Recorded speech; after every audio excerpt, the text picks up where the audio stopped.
مرد کوئی عورت بس اللہ سے دب دب کر اور اللہ سے ڈر ڈر کر اور اللہ کا لحاظ کر کے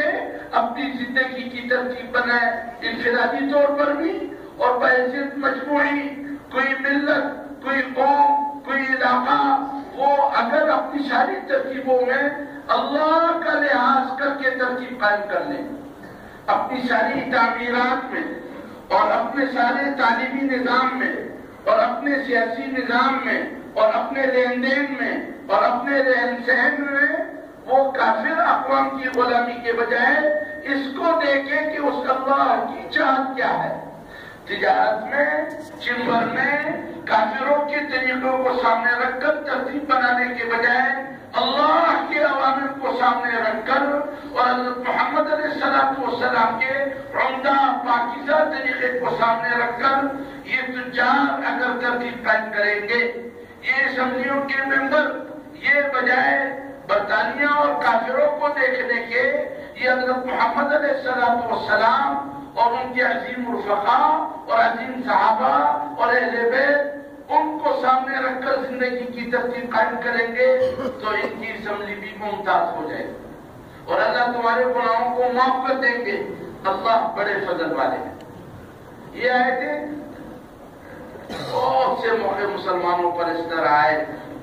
کہ بالکل یہ خوف تھا کہ کوئی گنجائش نہیں رہے گی، لیکن اللہ کی خصوصی مدد آئی اور اللہ کی خصوصی مدد سے وہ دشمن ان کے ختم ہو گئے اور اللہ تبارک و تعالیٰ نے ان کو موقع دیا۔ میں تاریخ کے بہت سے واقعات ہیں، لیکن چونکہ آج ہم بالاکوٹ میں ہیں اور بالاکوٹ آج سے 200 سال پہلے بالکل یہی کیفیت تھی۔ وَاذْكُرُوا إِذْ أَنْتُمْ قَلِيلٌ، وہ وقت یاد کرو کہ جو تم کم تھے اور زمین میں تمہیں کمزور سمجھا گیا اور تمہاری دشمن وہ اتنے طاقتور، ایسے طاقتور، اللہ اکبر، ایک عجیب شکل تھی۔ امرتسر، باولپور، پشاور، ہری پور اور پنڈی، یہ پورا علاقہ مانسیرے کے قریب تک یہ سب اس طرح مضبوط حکومت کہ جب حضرت شاہ اسماعیل شہید رحمہ اللہ اور حضرت سید احمد شہید رحمۃ اللہ علیہ ان حضرات نے ارادہ کیا اور پنجتار اور ان کے صوابی کے قرب و جوار کے لوگوں نے غداری و بے وفائی کی اور حضرت وہاں سے ہجرت کے لیے تیار ہوئے، تو اب بھی صوابی سے مختصر راستہ مانسیرا اور مانسیرا سے بالاکوٹ یہ انتہائی مختصر راستہ ہے، لیکن اس راستے سے گزرنا بھی ناممکن تھا۔ اس کے لیے حضرت نے جو راستہ اختیار کیا ہے وہ بھی انتہائی ہمت اور عزم اور انتہائی مشکل ترین راستہ، پنجتار سے بنیر اور بنیر کے وہ پہاڑ ٹھنڈے اور وہاں سے کالا ڈاکا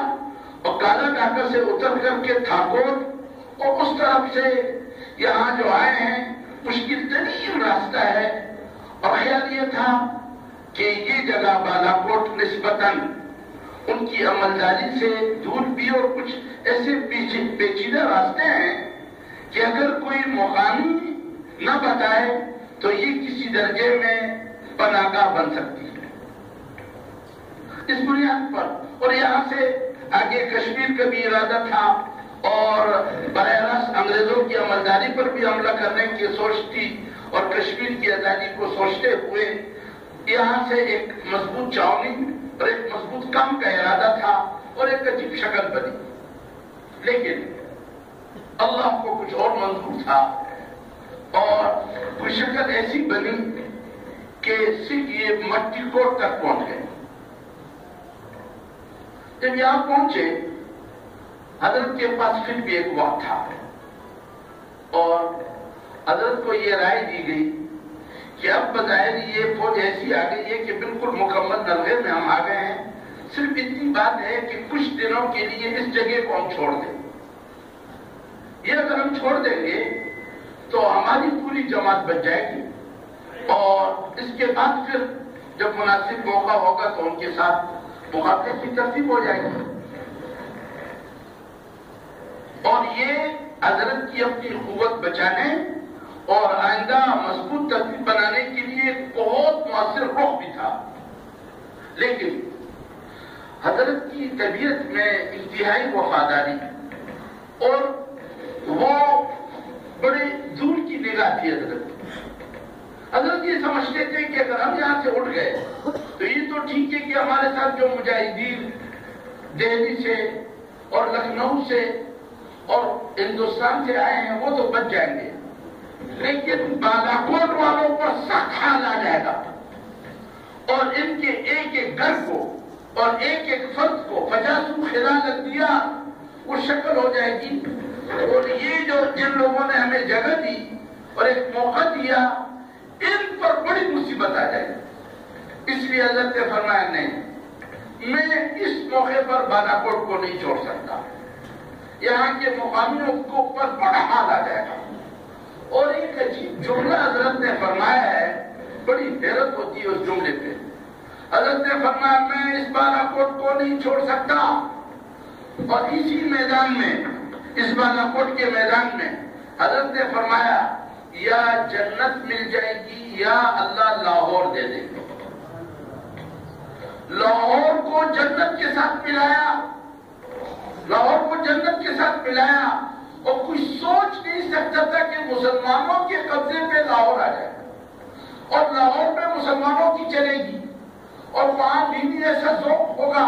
اور وہاں بڑے مدرسے ہوں گے، اور وہاں بڑے اجتماعات ہوں گے، اور وہاں دینی محنتیں ہوں گی، وہاں مجاہدین ہوں گے، وہاں مبلغین ہوں گے، اور لاہور میں صرف داخل نہیں ہو سکیں گے، اور اگر داخل ہوں گے تو ویزا لے کر آئیں گے، یہ کوئی سوچ نہیں سکتا۔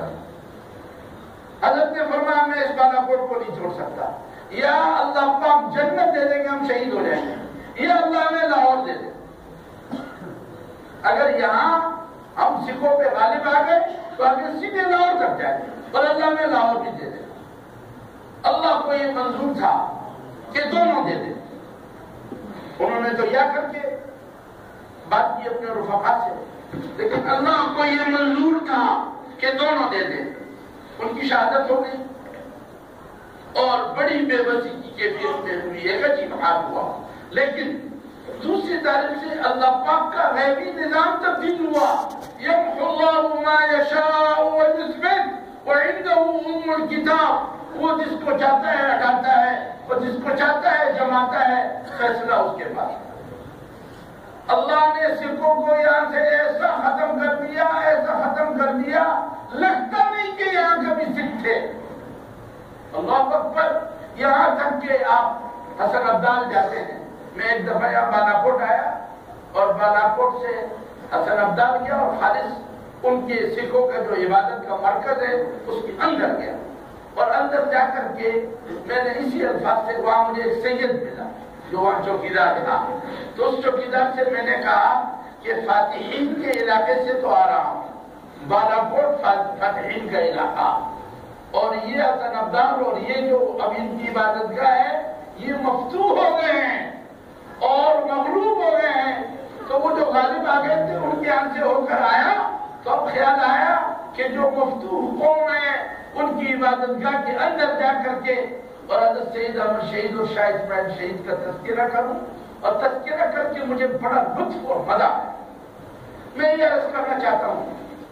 آپ یہ نہ سمجھیں کہ 1947 میں کئی کاغذوں پہ فیصلہ کیا گیا اور اچانک یہ بالاکوٹ اور یہ علاقے ہمیں مل گئے۔ واللہ اس سے 150-200 سال پہلے وہ جو اینٹ رکھی گئی تھی اور جو وہ قربانیاں دی گئی تھی اس پر رکھ کر اللہ تبارک و تعالیٰ نے ہم پورے پاکستانیوں کو اور پھر صوبہ سرحد والوں کو اور صوبہ سرحد پہ خاص طور پر اللہ تبارک و تعالیٰ نے بالاکوٹ والوں کو ایک دوبارہ موقع دیا۔ ہم کم تھے اور ہر وقت ہم پر خطرہ تھا کہ دشمن ہمیں اچک لے، لیکن اللہ نے ہمیں ٹھکانہ دیا، اللہ نے ہمیں قوت دی، اور یہ ایسی قوت ہے اللہ کے فضل سے پاکستان کی کہ اس وقت پورا عالم کفر اس سے گھبرا رہا ہے، پورا عالم اوپر گھبرا رہا ہے، برطانیہ گھبرا رہا ہے، امریکہ گھبرا رہا ہے، ڈرا ہوا ہے، اور وہ اپنی ساری ناکامی سمجھتا ہے کہ یہ اس پاکستان کی وجہ سے میں ناکام ہو رہا ہوں۔ اس کا اعتراف وہ کر رہے ہیں اور بار بار کرتے جا رہے ہیں، اور روس اللہ کے فضل سے انہی کی وجہ سے ناکام ہوا، اور انڈیا ناکام ہونے والا ہے اللہ کے فضل سے، اور ایک عجیب موقع ملنے والا ہے خاص طور پر اللہ کے فضل سے اس ملک کے جو درمیانی طبقہ ہے، حنفی حضرات، اہل سنت والجماعت، عالم اسلام کی دو انتہائیں، ایک انتہا روافض کی اور دوسری انتہا سلفیوں کی، عملاً شرق اوسط میں یہ دونوں انتہائیں ناکام ہیں،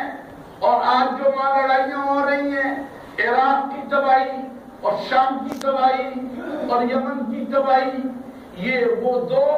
انتہائی نظریات، ناکام نظریات، جس میں ایک طرف مال اور عہدے کی بات ہے اور دوسری جانب سے مذہب کا عنوان استعمال کیا جا رہا ہے، لیکن انتہائی غلط استعمال کیا جا رہا ہے، اور اس کی وجہ سے شرق اوسط تباہ و برباد ہو گیا۔ لیکن ان کے بھی بچانے کے لیے اللہ کے فضل سے